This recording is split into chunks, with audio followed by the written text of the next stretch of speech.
بسم الله الحمد لله الصلاة والسلام على رسول الله صلى الله عليه وسلم ما أنت وحن ربا إن أن هل كان كوب اللعبة قبل لما بحي دولة نمو قبل جاس وحوكا كوبان يحي إلا بقول يصدن بيت بقول شن يتوان بيت أيوكا كوبان يحي marka qaybtiisa koobaad ayaan rabaa haddii ilaahay idmo in aan maantay aan bilaabo gabaygii dawladnimo waxaan idin tirinayaa abwaan Cabdullaahi Xaaji Maxamed ayaa idin marin doona insha Allah waxaan idinka codsanayaa in aad u dhageysataan hadallada miraha ku jira iyo qaabkay u dhacayaan iyo dawladnimadu waxay tahay aadna la socotaan ilaa iyo dhamaadkiisa insha Allah bidinillaahi kariim bismillah dalkeena dalbu ahaa ciida loo diriri jiray dalkeeni dalbu ahaa ciida loo diriri jiray dadkeeni dadbu ahaa xaqqa lagu diriri jiray askar isku duuban oo daafac dalka u taagan oo dunidu ka baqdaan lahayd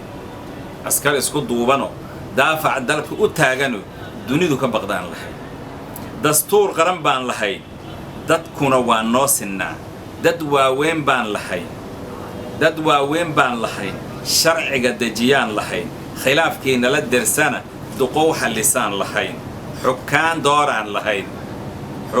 dooraan lahayn dadka u talisaan lahayn la dabagalo baan lahayn intaasaa kala dardaran ilaah baa daayina dil iyo boob baa beddelay qaxooti deg baa beddelay dil iyo boob baa beddelay duqayn xoolaa beddelay qaxooti deg baa beddelay dunidoona nacdaa beddelay tahriib daran baa beddelay dantayda anaa watee dadkaa rara baa beddelay dirays xira baa beddelay wadaad la dilaa beddelay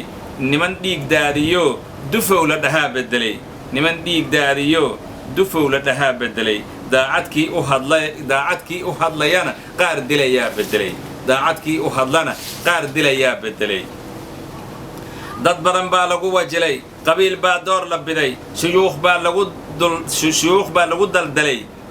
baa lagu daldalay haween baa daaduf helay dhallaan baa lagu dultuntay dankii u waday waa la degay gabdhaa dood